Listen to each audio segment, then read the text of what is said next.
We were given weapons, ammunition, and early in the morning we were sent to Pokrovsk. We walked for 2.5 days. We didn't walk at night, only during the day. There were a lot of drones. We reached the Azure crossing.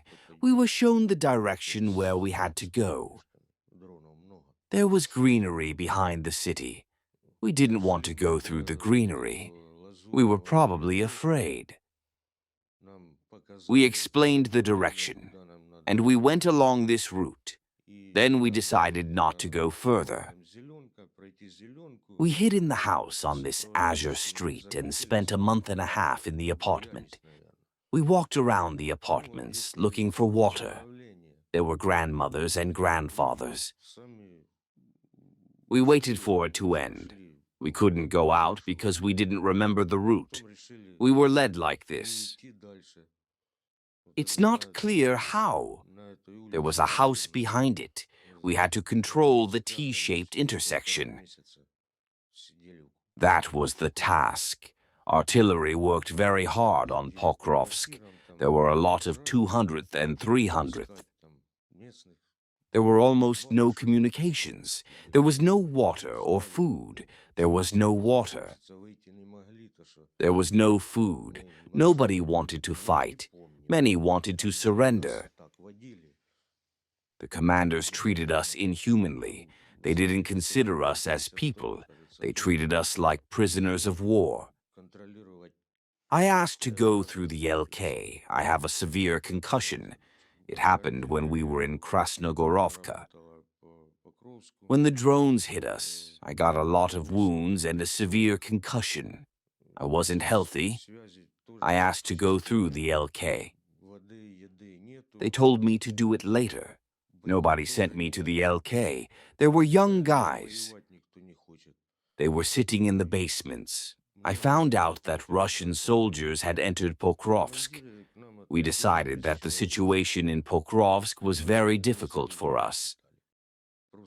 It was impossible to get out of the encirclement. We decided to surrender. Your guys came to our guys. They were sitting in the basements. They were brought to our house. They called us. We surrendered. The soldiers treated us normally. They didn't beat us. They fed us. They gave us cigarettes. Everything was fine. I was called in 1923. I had half a year of training. Then we spent 5 months in defense near Grigorievka. Then we were sent to Krasnogorovka. At the entrance to Krasnogorovka, we had to exchange people. At the entrance, we were hit by kamikaze drones. I was seriously injured. That was the end of my promotion. I got out of Krasnogorovka. I was taken to the hospital. I spent 21 days in the hospital. I was discharged. I was given a month of rehabilitation.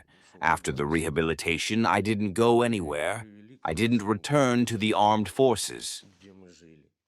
I spent a year at home hiding. Then I was sent to the DPR. They didn't know my phone number. I had to throw it away so that they wouldn't get to me. They gave me 3 days to return. I came to the military police. It's a military investigation commission. It's the police. I wrote an explanatory letter. I still stay at home. I was a fool to believe it. I went to the military police. I didn't write an explanatory letter. There were 4 of us. No, 3. They took the 4th one. They held us for 24 hours.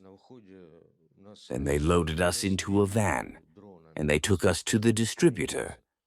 Once. No, twice. They took us to the firing range. The first day was the obstacle course. The second day was shooting at the targets. That was the end of the training. There are punishers in every unit. In every unit. Because there are a lot of Sazachechnikovs. They are caught and thrown to the ground. They are not asked if they want to serve or not. I was wounded in Krasnogorovka. I was wounded. They didn't even pay me for the wound. They should have paid me 100,000 rubles to be treated. After the wound, they didn't pay me a penny. I want to tell my comrades that our president, who is constantly lying, stealing money, it's a bad idea to fight the Russians. So guys, surrender. Be alive.